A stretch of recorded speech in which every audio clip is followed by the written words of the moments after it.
Okay, you ready? Mm-hmm. Hi, everyone! So, you're probably watching this video because hopefully you love Samuel or you love me, but maybe you haven't seen us together or you haven't heard our story. So, here it is. Take it away, Samuel. Okay, what's our story? Eshan and I met originally at a Chinese American conference called the Grace Conference. Some of you watching are very familiar with it. The Grace Conference is between Christmas and New Year's every year. People from all around the Chicago area and even the Midwest come. But I just became a pastor at Truth Lutheran Church in the spring of 2016. So that year in the winter, I was attending the conference for the first time and met Eshan briefly there. Yeah, I think we had like one conversation on the last day of the conference, and I was like, who is this white guy at an Asian American conference? Whoa. But I've been going to that conference since I was in 7th grade. That's where I became a Christian. So I've always went back and served every year there. Yeah. I actually found a picture on Facebook where we were both in the same small group leader training, like 2 seats away from each other, but never really talked. Yeah. So we met there originally briefly in 2016. We were back in the conference in 2017. I actually got to lead small groups with Eshan's brother and sister, Jaira and Elaine, and saw Eshan a little bit more that year, but mainly just getting to know her siblings. Still didn't really talk, didn't really connect. Yeah. Well, I did. I had your college guys in my small group, so then I was like, whoa, who is their pastor? They are solid. So then I like respected you and knew of you, but didn't know you. Yeah. So. Yeah, and I saw Eshan, but I also thought that she was younger than she was. I didn't really know that we were about the same age. And just talked with her family. But after that, the following year, in 2018, the conference directors were getting ready to start planning for the conference, and I had told them in 2017 that I would love to be more involved, and Eshan has been pretty closely involved in the conference for quite a while. So we both ended up being on the conference planning team for the Grace Conference. The organizer, Vivian Wu, actually then put Eshan and I together to plan the small groups for the conference. So we were paired together to be the small group directors, sort of, and put everyone who's going to attend the conference into small groups, find small group leaders, and kind of just shepherd that, like, kind of little interconference discipleship ministry. So we started having these meetings over Google Hangout, where there's 5 of us on the planning team, and we would have these meetings and plan together. And Samuel didn't always pay attention. Well, I don't know if I'd say that. Sometimes there's a lot of other things going on in Samuel's life. Yeah, I was trying. So we'd have these long meetings on Google Hangouts, and I didn't really know Eshan, but I just got to see her a little bit more through these meetings and just see her incredible determination and her tireless hard work and her relationship with the other members on the team. She'd known them for a long time, and just kind of their closeness and love for each other. And one day I was just looking at my little Google Hangout screen, and I was like, probably meeting number 5 or something like that. Wow. Like, this girl's kind of cute. This girl's kind of got it going on. Wow. I would love to just at least know who she is, at least be her friend. She's interesting. So it got into the fall at this point. It was a few months before the conference. It was like in October. And we were like texting, doing planning, and so forth. So Samuel was in Chicago, and I was in North Carolina. I was in the first year of my PhD program. Yeah.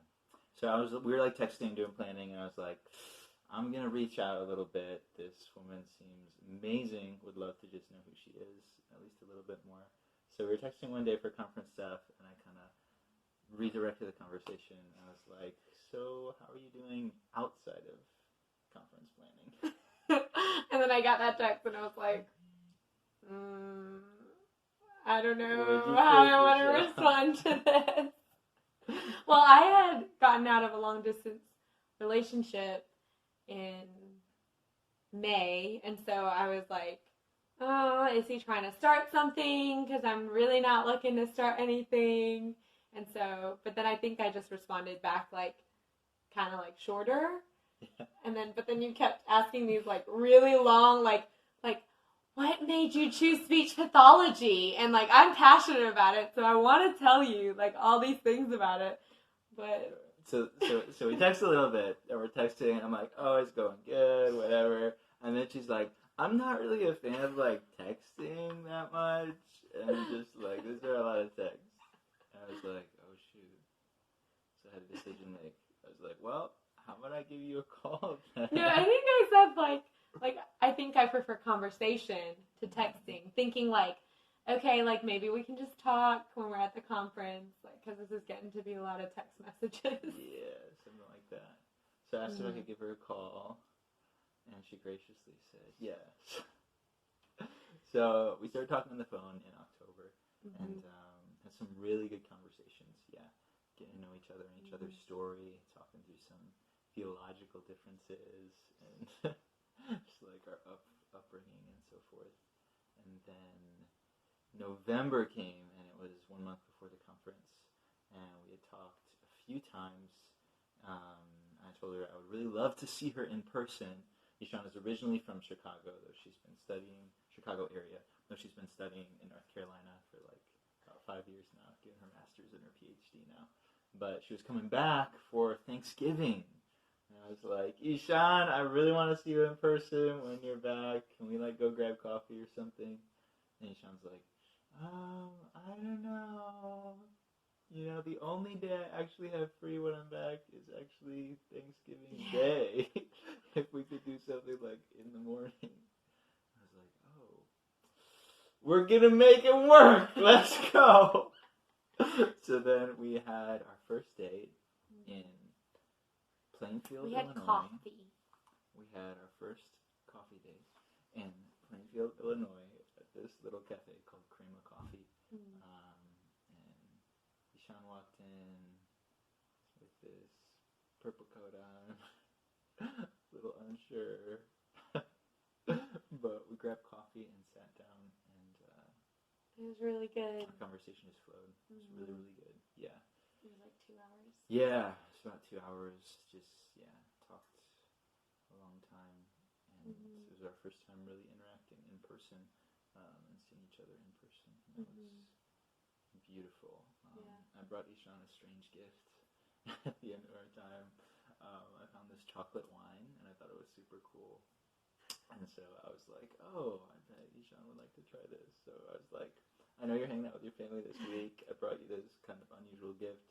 Would you like this chocolate wine? And Eshan's like, sure. Like, that's a little weird. Yeah. I think what was significant about that coffee was like, because our phone conversations were really good, but then I was like still so hesitant because I was like, yeah, this would be like we live really far away, and I was like, what are we doing? Like, what if this coffee goes well? Like, what's gonna happen? And at the end of the conversation, do you remember? Yeah. At the end of the conversation, I just kind of made my intentions clear, and I told Eshan that I was romantically interested in her. At first, when I called her, I was just really wanting to get to know her, but like through those conversations, was definitely convinced. So made it clear that I was romantically interested in her, but just asked if we would kind of hold that idea really loosely and just kind of be patient with that and just see what the Lord does. But I just wanted her to know where my heart was at. So and Eshan responded to that well. She was like, what did you say, Eshan? Well, at the time, I was like afraid that you were gonna like want to start dating or something, and I just was not at that point. So when you like stated your intention and also was like, let's just hold it loosely before the Lord, that was something that like I very much believed in. So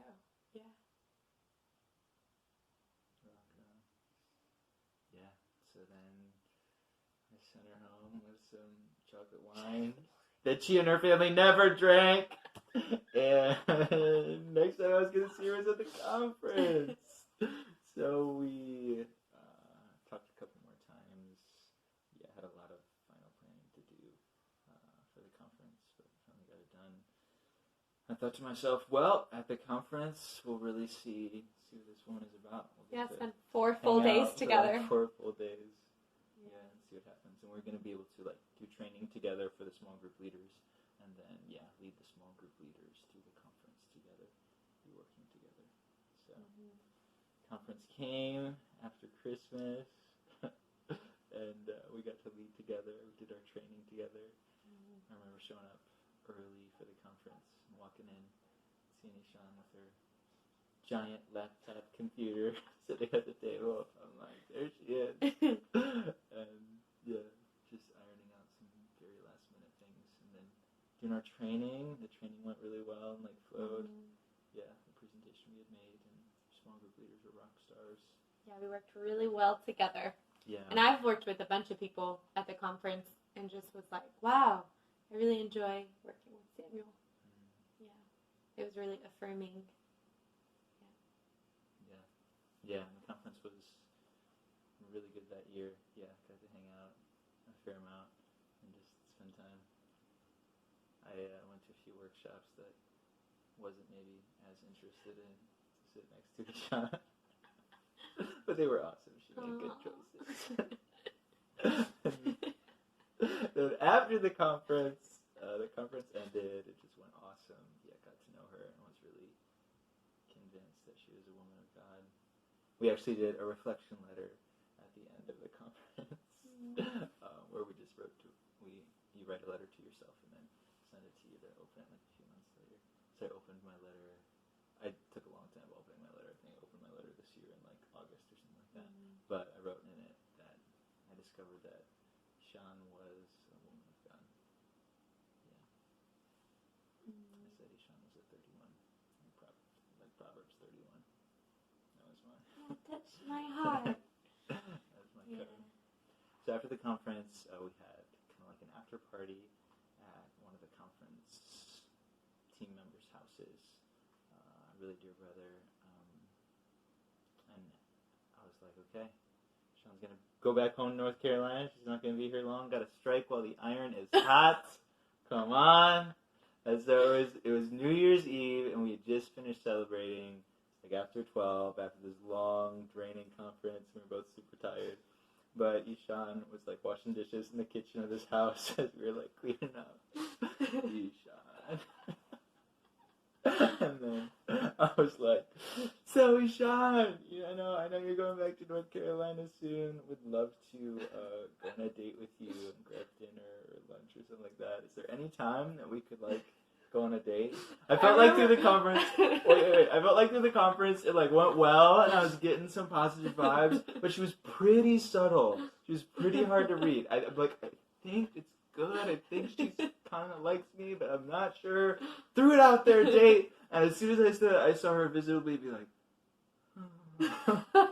I said, do you want to go on a date this week? And she's like, oh. The whole time you were asking, I was washing dishes, and he was behind me asking me, and I was like, oh my gosh. John, I remember being like, no, I don't know what to do.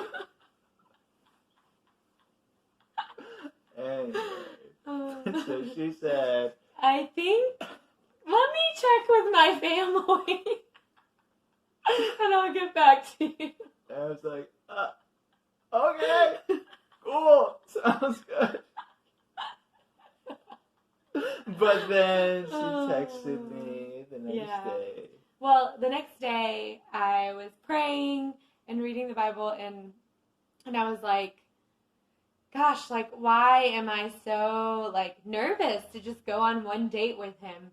And, I think I just realized it was just, a lot of fears from, about, oh, what if this works out? And, just, trying to, was, thinking, a million steps ahead. And then, so, I just felt the Lord being one date, Eshan, not a big deal. Just go for it and like see what happens. And it was an amazing first date. Yeah, so we went to this little Greek restaurant on the Yeah. north side of Chicago called Platea. Shout out to you, Platea. I think it's Platea. Plus something on the north side of Chicago. Platea, Mediterranean kitchen and bar. Check it out. It's really nice.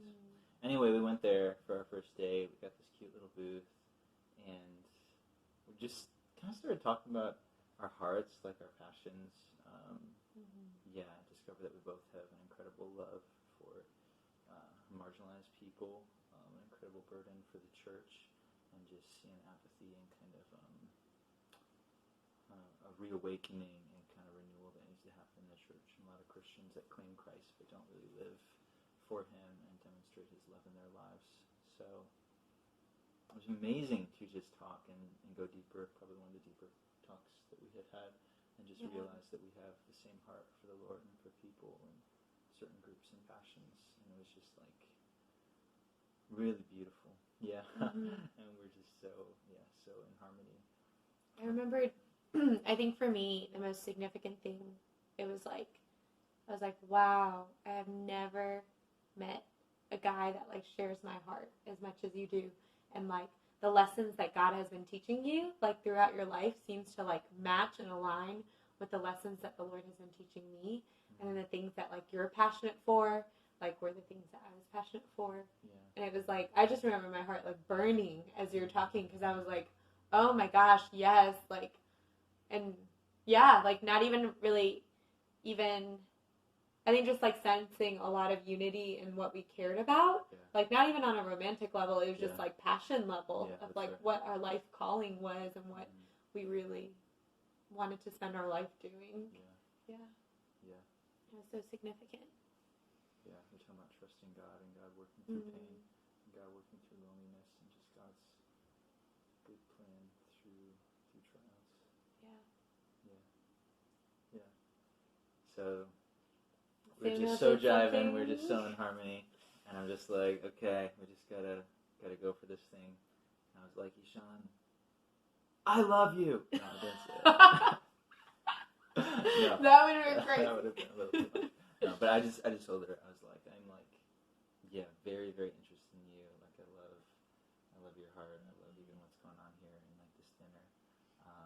And I said I would be really, I'm like, I do not know where you're at, but I would be really interested in pursuing a relationship if you were interested in that. I know we haven't had a lot of time in person, but yeah, I feel really confident about you. But I was kind of in suspense on the edge of my seat because she had been so subtle, and I just didn't know what was going on in her heart exactly. So I just put it all out there and waited with bated breath.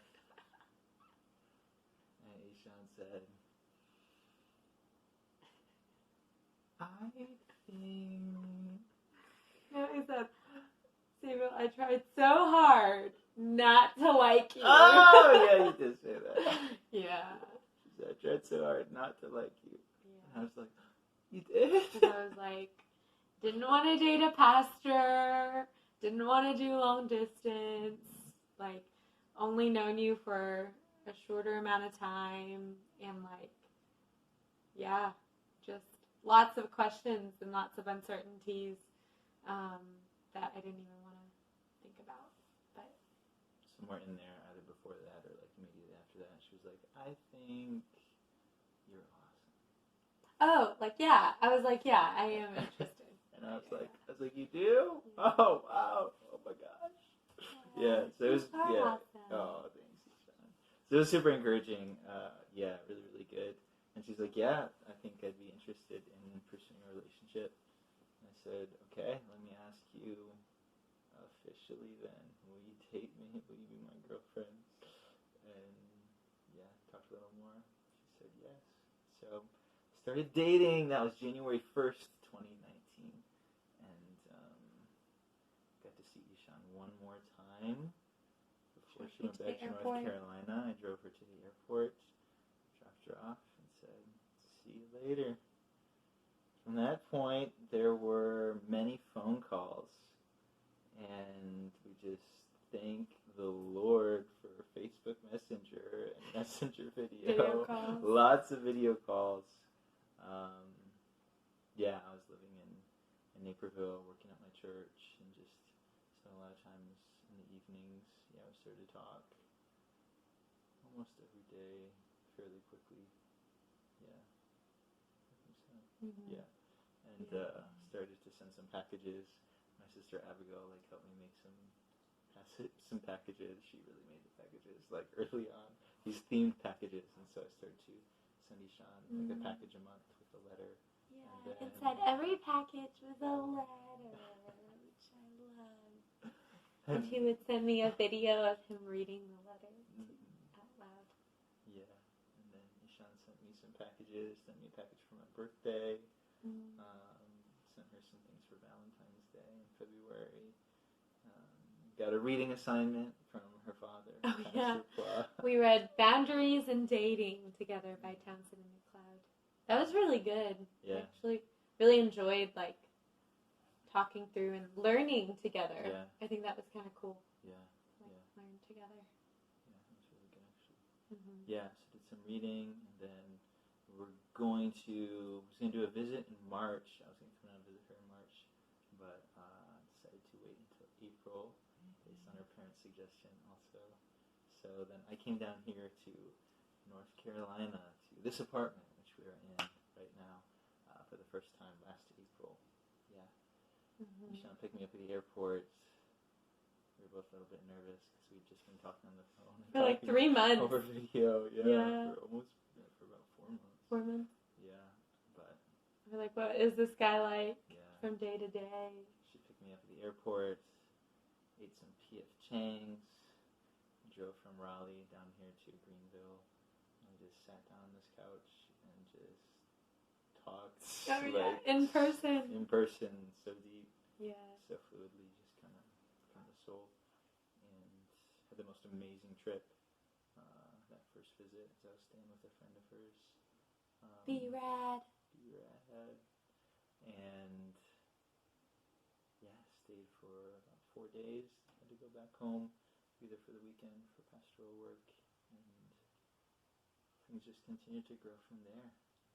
Eshan came up in May to Chicago. We got to meet each other's families. Mm-hmm. In May, her parents were back from the mission field, and then she got to come to my parents' house and meet them and spend the night there. It all went really well. Everything was really good. Yeah, we were really astonished at the harmony and fluidity of our relationship and our ability to understand one another intuitively. We had a strange level of intuitive understanding for one another, even from the beginning. Mm-hmm. Yeah, kind of like a intuition, mm-hmm. and just a personality connection, because Eshan's personality is a lot like some of the women in my family, and my personality is a lot like some of the men in her family. We're very similar. You're like a combination of my brother and my dad. Yeah, and Eshan's a lot like my mom and my sister. Mm-hmm. So that was pretty cool and exciting. But through the summer we got to see one another again.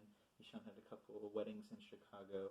I was performing a wedding, my first wedding. I was performing, and Eshan came up for that. And then she had a friend who was getting married, so we got to see each other in April, and she came up in June, and she was there in May and June. Then I came down here again in July, and then we got to do a trip together in September, where I was working with the Anglican Church of North America, doing a conference, helping to do a conference out in Phoenix.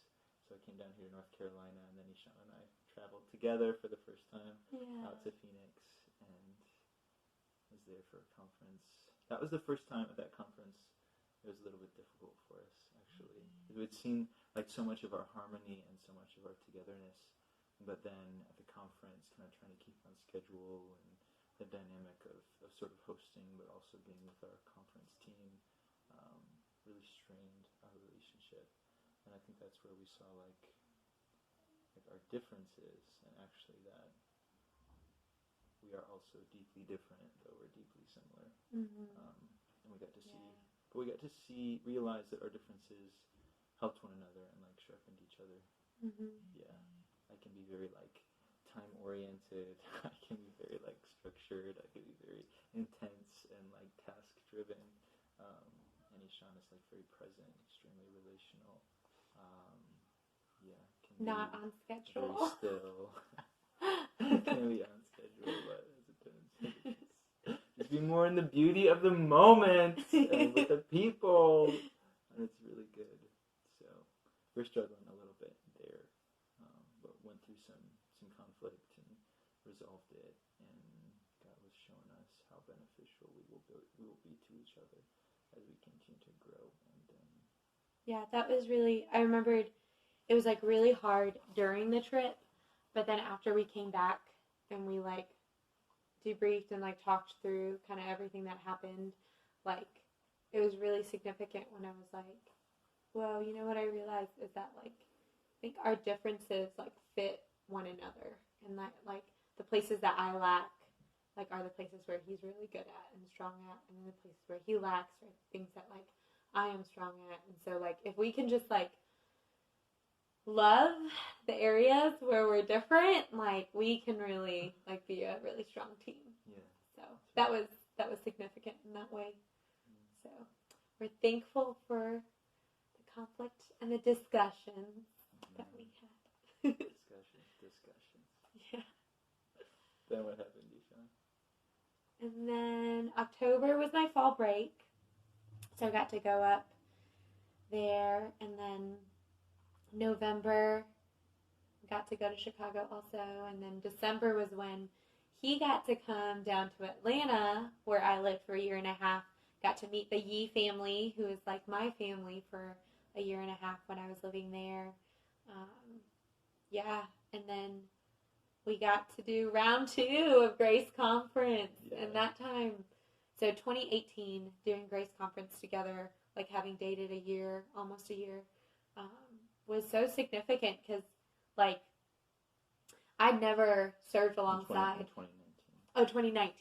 Yeah, I'd never served alongside someone that like knew me so well and like supported me so well, and then like we were just in such unison, and very thankful for like getting to serve together.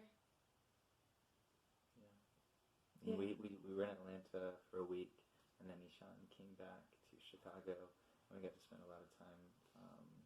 Actually, we had Thanksgiving with each other's families before that, and got to be with your family, all of your family together, I think for the first time, maybe. And then we got to be with each other's families for Christmas, and then we did the Grace Conference after that.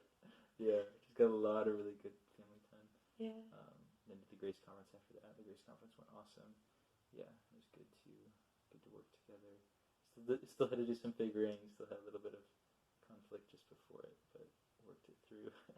And then immediately. That's right. Yeah. Then immediately after the Grace Conference, I'd spoken with Eshan's father, and I wanted to propose to her, and was hoping to do it a year exactly from the time that we had started dating. We made an agreement to each other and to Eshan's family that we would date for at least a year before being engaged and just see each other through all the seasons of a year, because we were pretty googly-eyed even from early on. So we did for a year, and then I was like, okay, 1 year, it's been a year, let's do this. Samuel's a principal guy. Right, goal, time, schedule, gotta make it happen. So we had that time set up, but we just ended the Grace Conference, and we're like really tired, and didn't have a lot of time for Eshan to still be here. I guess you were still going to be here for a week and a half or so. Mm-hmm. But just want to do that 1 year mark, I guess, close to that. So the day after the Grace Conference ended, I had this elaborate plan that I had to make happen. Had contacted Platea, that restaurant that we had our first date at. I contacted them in early December and asked if I could like use the space and propose there on January 2nd. And they said yes, but wasn't able to plan it or really buy the things necessary until that day, January 2nd, because we ended the conference on the 31st, and then the 1st, like, everything was closed because it was New Year's, so January 2nd, I was like, okay, let's make it happen, Lord help me. So then I ran around and bought all this stuff, and got like a rug and pillows and these crates to like stack up like behind this bench, and 12 dozen white roses, and then created a package, kind of that theme of like packages, and set everything up in the restaurant, kind of in this more like closed off space where Eshan couldn't see it where she first came into the restaurant.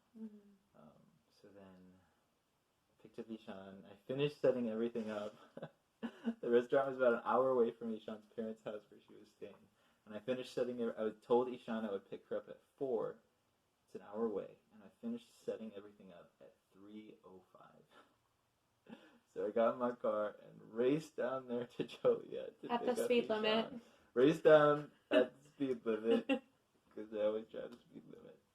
I picked up Eshan. I was like, hey, sorry I'm a couple minutes late. She's like, no worries. Like, oh, that's my normal. It's all good. And then we drove up to the restaurant and had a normal dinner at that same booth where we had our first dinner and started dating. And I was a little bit nervous just for everything to go well. And Eshan was kind of sensing that. Yeah. So Samuel was a little anxious. And I would be like, Samuel, why? Like, what's on your mind? He's like, just anxious for things to go well, doing a lot of planning and logistics. And we had a church lock-in the next day, and I was like, he's not normally, like, anxious about church stuff like that. And so I knew something was coming, but I didn't know it was that night. Yeah. So then we just finished our meal, and just told Eshan that I had a surprise for her and something to show her. And then pulled her out of the booth and went to this other area in the restaurant. It's kind of like raised, like a little more private space. And there's the bench set up and the flowers behind it, and the rug and the pillows and so forth. And there was a package on the bench, and I said, "This is your last package, Eshan." And she opened the package. Yeah, and inside the package was like a 7-page letter. And I was like, oh my gosh. And so he read me the letter, and as he read, I could uncover like layer by layer, and they were different mementos from our relationship, like the coffee cup from the coffee shop, or like a cactus from when we went to Phoenix, and then on the bottom was the ring. It was really beautiful. Read through the letter, got to the ring on the bottom. I grabbed the last item, the ring, and kneeled down and proposed. And Eshan gave an enthusiastic yes. Yeah. Yeah, and then we had planned for our families to come and celebrate with us. So our families were waiting in the lobby of the restaurant at that point. So it was really special. got to go see them and bring them back, and we had a little engagement party together. So yeah, that brings us up to this past January, and now it's February. I'm down here visiting Eshan in North Carolina. We're starting to figure out our wedding plans. Hopefully you all got your save the dates. Thank you for praying for us as we prepare for the wedding, for our hearts, and also just for logistics and details. We're excited to share more with you all soon. Thanks for watching. Thanks for being a part of our lives. That's our story.